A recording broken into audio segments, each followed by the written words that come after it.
हैं। वास्तव में अंतिम व्यक्ति का उत्पीड़न बहुत ज़्यादा हो रहा है पूरे भारत विश्व में, चाहे वो किसान हो, चाहे मजदूर हो, चाहे मछुआ हो, कोई भी हो। जो है पूरा प्रॉफिट मध्य वाले और ऊपर वाले कमाते हैं। बिचौलियों से मुक्ति होनी चाहिए जी। अब यही मच्छी जो इनसे जो है वो ले जाते हैं मात्र 25 रुपये से 40 रुपये तक। अभी बात किया हमने, तो वो मच्छी और वही मच्छी मार्केट में जाके कम से कम 250-300 रुपये तक बिकती, और वो भी मरी हुई। यहाँ तो जिंदा मच्छी है। कितना उत्पीड़न होता है। मैंने ऐसे किसान जो है जो सब्जी पैदा करता है, टमाटर 4 रुपये 5 रुपये किलो बेचता है, और वही मार्केट में जाके 40 रुपये 50 रुपये। जो मध्यस्थ होते हैं, बिचौलिए होते हैं, वो जो है पूरा प्रॉफिट कमाते हैं।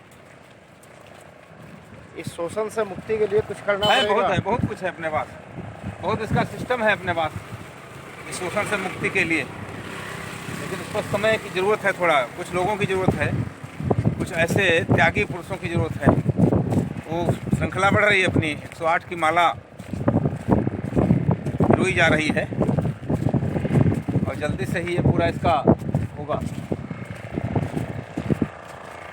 वास्तव में जो क्रांति आनी हो, क्रांति ज़मीन से नहीं आनी है, इन्हीं के द्वारा आनी है। मछुआरे भाइयों के द्वारा, किसान भाइयों के द्वारा, मजदूर भाइयों के द्वारा। क्रांति कभी ऊंचे से नहीं आती है, कभी पूंजीपत क्रांति नहीं ला सकता है। क्रांति जब कोई लाता है तो जो जिसके पास जो कुछ भी नहीं होता है वो क्रांति लाता है, और क्रांति की आवश्यकता है इस समय पूरे भारतवर्ष को। इसलिए भगवान जगन्नाथ के चरणों में आपने संकल्प लिया है। जी जी जी, बहुत अच्छा रहा है कि संकल्पित तो हम लोग पहले से थे, लेकिन एक सोने में सुहागा कहते हैं ना, सोने में सुहागा, तो भगवान श्री जगन्नाथ जी के चरणों में जो कल आशीर्वाद मिला शंकराचार्य जी का और स्वामी जगन्नाथ जी का, दोनों लोगों का, तो वो एक अतुलनीय है। और लगता है कि कुछ इसी शरीर से अब भारतवर्ष का कायाकल्प होने वाला है, नव निर्माण हम लोग करेंगे। बिल्कुल निश्चित है। और शायद जैसा कि इस पार्टी अपने दल का नाम भी एक संत के द्वारा ही, नर्मदा के किनारे अमरकंटक में एक संत के द्वारा, पहुँचे हुए संत के द्वारा नाम दिया गया था, भारतीय जन क्रांति दल। तो वो आज सार्थक होता दिख रहा है कि वो संत के द्वारा दिया हुआ नाम और संतों का जो आशीर्वाद में, जो इस समय सबसे मुख्य पीठ है गोवर्धन मठ पीठ वो पुरी, और उनके शंकराचार्य का आशीर्वाद मिलना, ये सब वही दर्शाता है कि अब हमारे लोगों की जो है ज़रूरत है इस भारतवर्ष को, और उसमें हम लोग कहीं भर पीछे हटने वाले नहीं हैं। सत्ता से ज़्यादा व्यवस्था परिवर्तन की आवश्यकता है। सत्ता भी परिवर्तन हो और व्यवस्था भी परिवर्तन हो। व्यवस्था से ही सत्ता परिवर्तित हो, क्योंकि जो वर्तमान परिवेश है इसमें सत्ता सिर्फ चंद लोगों की दलाल बन के रह गई है। भारत की आज़ादी के पहले इस भारतवर्ष में जो है 364 सूबे थे, और इस समय मात्र 10 लोगों के हाथ में पूरे भारत की सत्ता होगी। अडानी, अंबानी, टाटा, बिरला, ऐसे 10 लोगों के हाथों में इस पूरे देश की बागडोर सौंप दी गई है। माने 10 रियासतें इस समय केवल है मात्र। तो जब 365 रियासतों में जो है यहाँ की जनता संतुष्ट नहीं थी, और माने उसका कल्याण नहीं हो रहा था, तो 10 लोगों के द्वारा कैसे कल्याण होगा, यह सोचने का विषय है। और इसको बहुत जल्दी बस जनता की समझ में आने की ज़रूरत है कि सत्ता का जो है हम लोकतंत्र में बहाली कैसे करें।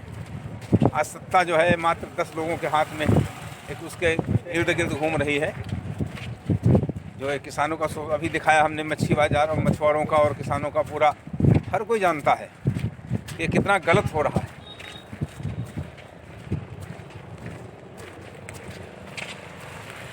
इसके लिए कहीं ना कहीं तो जनता ही दोषी है। जनता नहीं दोषी है, जनता तो एक व्यवस्था, या क्या कहते हैं, जैसे मिट्टी है तो मिट्टी दोषी थोड़ी होती है।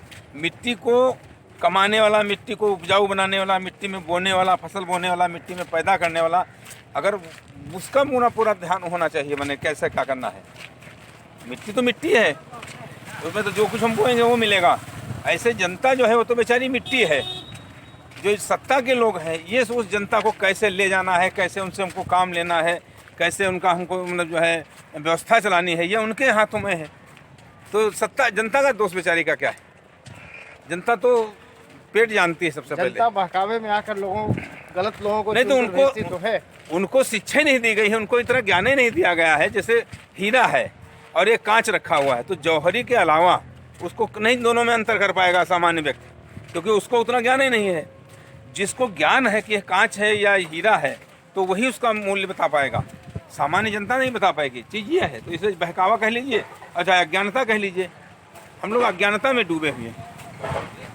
अज्ञानता हावी है। जी, अज्ञानता हावी है। और वो संस्कृति, वो शिक्षा नहीं दी गई, शिक्षा दी गई, संस्कार नहीं दिए गए। हमको जो वास्तविक ज्ञान देना चाहिए था, वो ज्ञान हमको नहीं दिया गया, हमारी पीढ़ी को नहीं दिया गया, हमको बहकावे में रखा गया। इंग्लिश और जो अंग्रेजी माध्यम और ये सब आया है, ये सबसे जो है जहर का कारण है। इसलिए संस्कृत अपनी जो थी और उसकी जो है पुत्री हिंदी, इन दो के द्वारा ही कल्याण हो सकता है इस देश का। धन्यवाद।